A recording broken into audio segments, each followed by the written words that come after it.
한자 이야기, 낱말 이야기, 네 번째 시간입니다.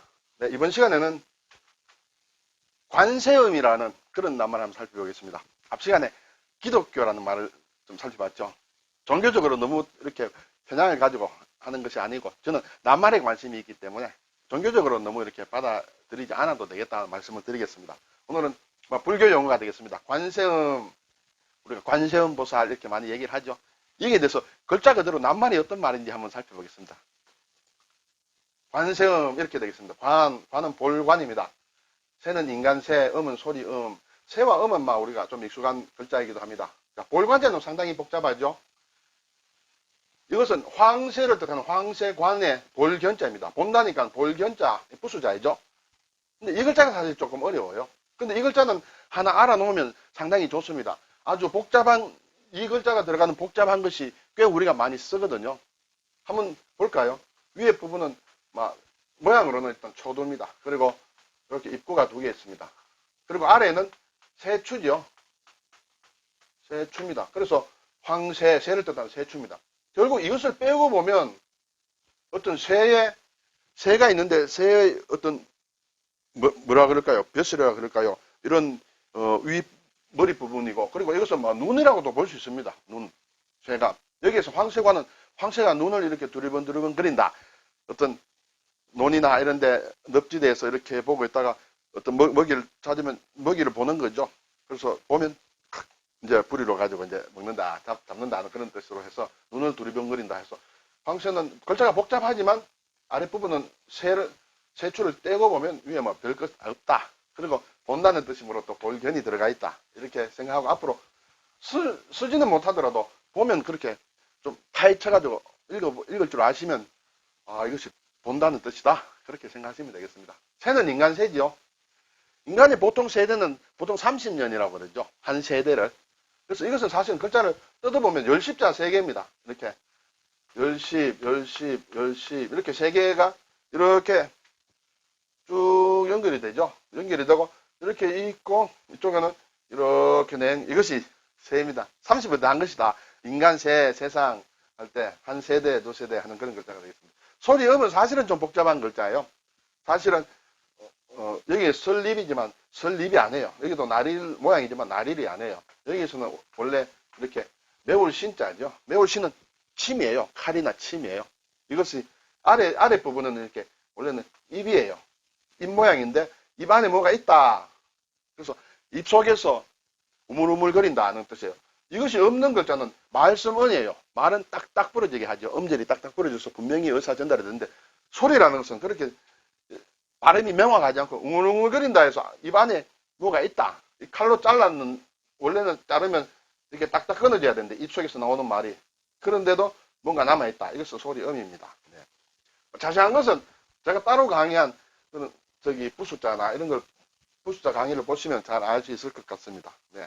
이 정도만 알아야 되겠습니다. 소리음. 자, 보살에 대해서 한번 사전 한번 볼까요? 부처에 버금가는 성인이다. 보리살타의 음력이다.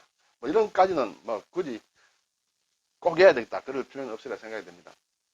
그리고 고성을 높여 이런 말이다. 아주 덕이 있는 고성을 높여서 보살이라고 한다. 그리고 또 우리가 보통 많이 접하는 것은 나이 많은 여신도 절에 열심히 다니고 불공 열심히 드리는 분들을 보고 보살님 하는 것을 저도 많이 봤습니다. 그래서 대접하여 이러는 말이다. 그래서 보살이다. 한자는 참 복잡하죠.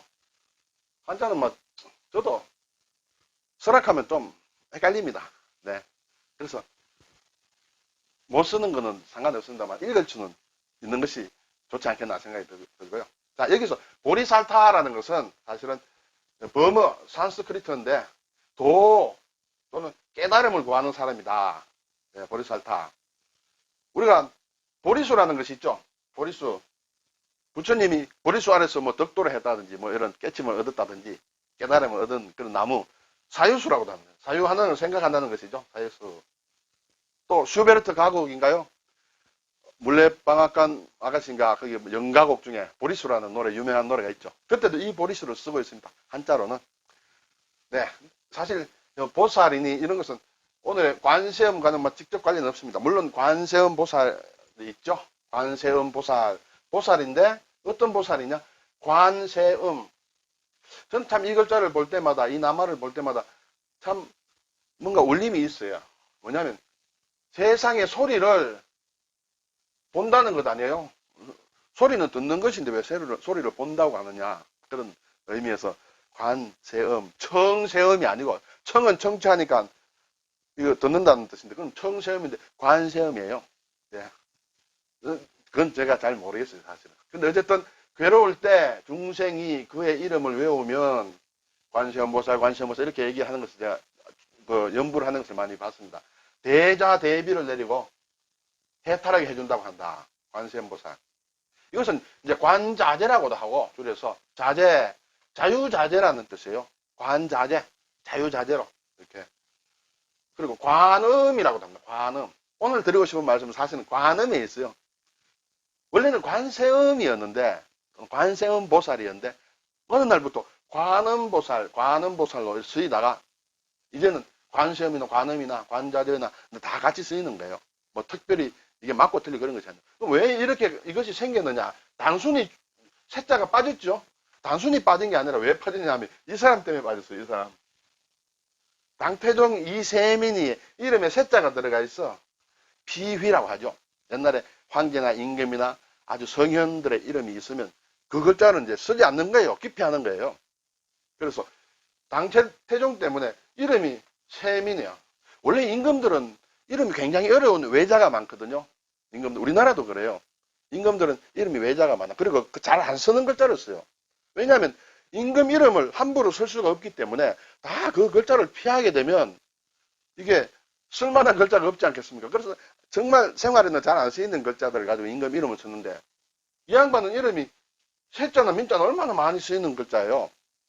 근데 원래는 이 사람이 왕족으로 태어나지 않은 것이죠. 왕족으로 태어났으면 이름으로 이하고 또 이상한 글자 외자로 해가지고 만들었을 건데 원래는 왕족이 아니다가 나중에 자기 아버지하고 이렇게 해서 이세연입니까? 당태종가 그래가지고 나라를 수나라를 멸망시키고 당나라를 만들었잖아요. 그러니까 왕족이 아니다 보니까 평범한 이름을 쓴 것이에요.